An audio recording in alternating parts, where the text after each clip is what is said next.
There is a subtle tyranny that lives within every man, a restless hand that would clutch the world, shape it, hold it still, and make it obey his will. Yet the world, like water, slips through the fingers that grasp it too tightly. It was never meant to be held. Life resists the hand that seeks to cage it, and yet, how many of us live our days in the prison of our own control? Philosophical, reflective, poetic, and conversational tone. What must I do? What must I fix? What must I secure? Thus begins the daily war against uncertainty, the child's rebellion against the winds of providence. You call it ambition or duty or progress, but it is, more often, fear in a noble disguise. The mind that must control everything lives in a fortress of its own making, and though the walls are tall, the air inside grows thin. To let go is to open the window. It is to allow the wind to enter, to disturb, and to rearrange the quiet furniture of the soul. But we resist it. Oh, how we resist. The ego whispers, if I do not command, I will vanish. If I do not shape the world, it will consume me. And so we hold on, to plans, to people, to identities long expired. We would rather suffocate in our own certainty than breathe the vast air of the unknown. But there comes a moment, sudden, pure, and uninvited, when the hand grows tired of grasping. Perhaps it is loss that brings it, or love, or some unexplainable stillness that arrests the fever of doing. In that instant, the soul remembers what it forgot, that it was never the master of life, but its companion, that the river does not need the bank to tell it where to go. Have you ever stood beside a stream in springtime and watched how effortlessly it moves? It curves, it breaks, it dances with the stones that lie in its path, not fighting them, not fleeing them, but folding them into its motion. Such is the wisdom of the soul when it learns to flow. The rock that blocks the current becomes its shape. The obstacle becomes its design. What a contrast to man, who, at the first sight of resistance, hardens his will and calls it strength. He stands rigid while life moves around him, and in the end, it is he who is eroded. I have seen in the faces of men the exhaustion of constant striving, that dull look of those who have spent their spirit on control. They wish to control time, to command the hearts of others, to make even nature yield to their idea of order. But the universe has no patience for our small empires. It conspires, kindly, to break them down. It will not permit the soul to remain asleep in mastery. It insists on awakening through surrender. To let go is not to abandon effort, but to free effort from fear. The bird does not cease to fly because it trusts the air. It flies because it trusts the air. So too must the spirit act, but not cling. The man who acts without attachment lives in perpetual freedom. His joy is in the movement itself, not the result. He does not demand from the world, let my seed bear fruit. He merely plants, waters, and delights in the act of planting. For the fruit is none of his concern. It belongs to the season, to the sun, to the mysterious chemistry of life itself. There is a moment, you will know it when it arrives, when the voice of struggle grows silent.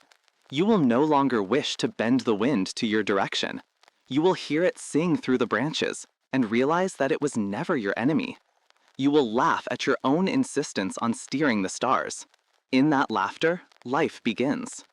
To live is not to push against the current of reality, but to move with its unseen rhythm. Letting go is not weakness, it is alignment. It is the surrender of the false captain to the true compass. The false captain is the ego, loud, defensive, forever building maps of how things should be. The true compass is the soul, quiet, unerring, hidden in the heart of silence. When the ego grows weary and sets down its maps, the compass stirs. It does not tell you where to go, only how to be. That is its mystery. Imagine a leaf, carried upon the wind. It moves without plan, without resistance, yet always in perfect harmony with the air that bears it. So must the awakened man live, not aimless, but surrendered. He does not abandon purpose, but he ceases to mistake his purpose for control. He acts, he creates, he speaks, but always with the awareness that he is being lived as much as he is living. For who among us truly commands the beating of his own heart? The moment you let go, life begins, because in that moment, you stop interfering with the natural intelligence of existence. You cease to dictate and begin to listen. You cease to demand and begin to receive. You discover that life has always been happening for you, not to you. It is only the grasping mind that turns blessing into burden. Philosophical, reflective, poetic, and conversational tone. The oak tree does not command the rain, yet it grows. The tide does not scold the moon, yet it returns. Why then do we, the children of the same earth, believe that our peace depends on mastery? Is it not enough to be in tune with the great song that moves through all things? To let go is to join that song, to hum in unison with the unseen, to trust the unseen hand that guides even the fall of a sparrow. And what of fear? What of the trembling that comes when the mind loosens its hold? It is natural as nightfall. The creature that has spent its life in the cage of control will not walk freely at once. It must relearn the language of stillness. It must remember how to trust. Let the fear come. Greet it as you would an old friend who has simply misunderstood you. Say to it, "You have served me well, but your duty is done. I no longer need to be guarded from life. I wish to be part of it." And as you speak thus within yourself, a curious peace will arise. It will not shout, it will not arrive with ceremony. It will simply be there, as though it had been waiting, quietly, for you to notice. That is the first breath of freedom. That is the first light of the dawn within the soul. We live, most of us, beneath an illusion so constant that we no longer feel its weight. The illusion that we are the doers of life. The ego, that ancient actor, believes it writes the script, sets the stage, and commands the rising of the curtain. Yet life, in its quiet irony, has never obeyed such commands. It unfolds as it will, untamed, unforeseen, infinitely intricate. And all our maps, our plans, our anxious calculations are like chalk drawings on the shore, erased by the next wave. Still, we cling. We build our fragile fortresses of control, made of schedules, possessions, reputations, and then spend our days guarding them from the storm. How much of human misery comes from the fear of losing what was never ours to begin with? Consider the man who seeks to master time. He counts the minutes, chases them, hoards them, until his heart beats not with life, but with measurement. He says, "I have no time," and yet time is all he ever has. He spends his days racing toward an imagined destination, never realizing that the race itself is the illusion. When he finally stops, whether from exhaustion or grief, or the sudden beauty of a sunset that disarms him, he feels something vast stirring behind the noise. It is life itself, quietly waiting to be noticed. The wind in the trees, the pulse in his veins, the presence that asks for nothing. It was there all along. Letting go is the art of returning to this presence. It is not a defeat, but a remembering. When a flower blooms, it does not consult the garden, nor check whether the sun approves. It opens because that is its nature. Likewise, the soul opens not by calculation, but by consent. Consent to what is, consent to the mystery of being alive.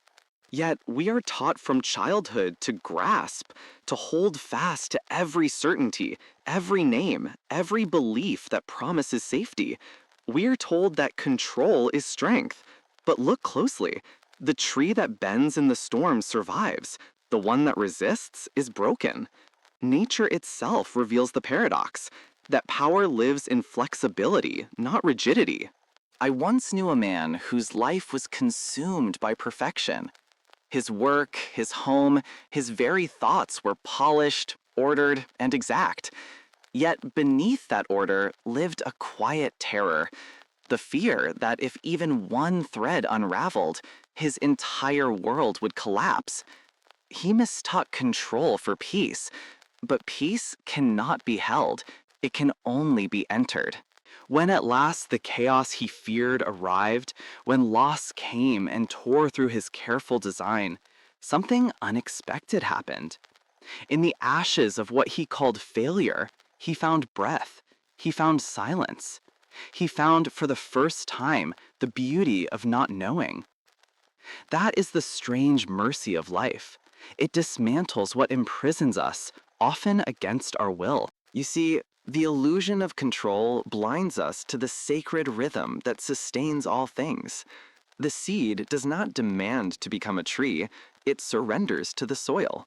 The moon does not question its waxing and waning, it follows a law more ancient than thought. And so too must we learn to live in harmony with what unfolds, not in opposition to it. The great current of existence moves through every heart, every leaf, every breath. We may resist it, but we cannot escape it. The river of life is not asking for our permission to flow. It invites us to join its motion.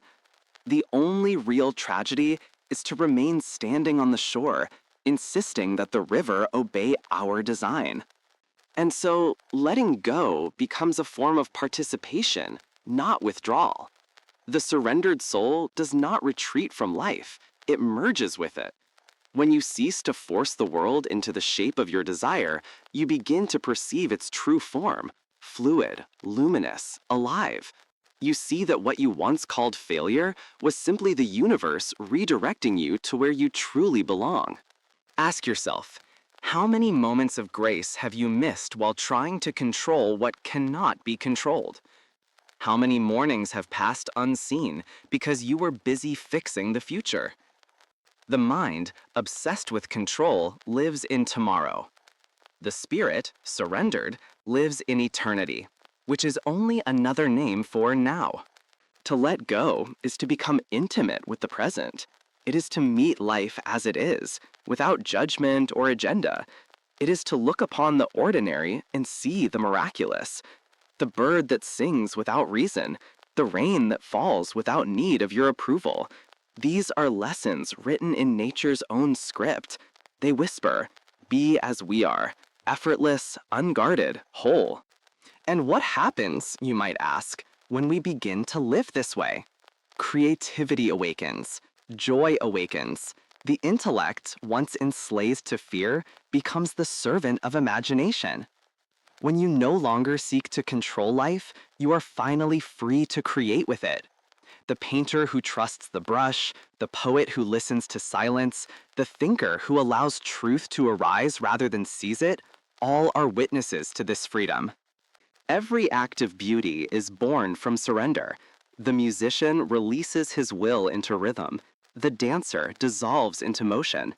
Even love, that most mysterious of arts, demands letting go, of pride, of defense, of the need to possess. Only then does it reveal its true power, not to bind, but to liberate.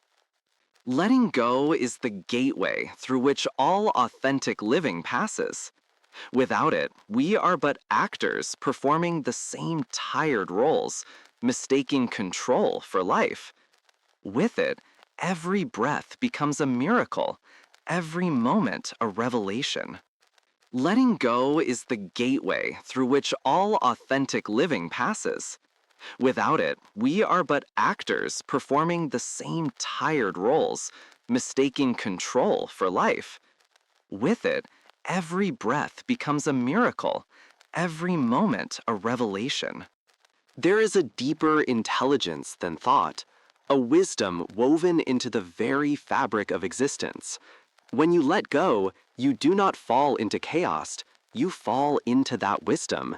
It catches you, carries you, and shapes your path with more grace than you could ever design. So do not be afraid of loosening your grip. The world does not need your control. It needs your presence. The oak does not beg the sun to shine, it stands ready to receive its light. So too, when the soul ceases to demand, it begins to receive. And in that receiving, life begins anew.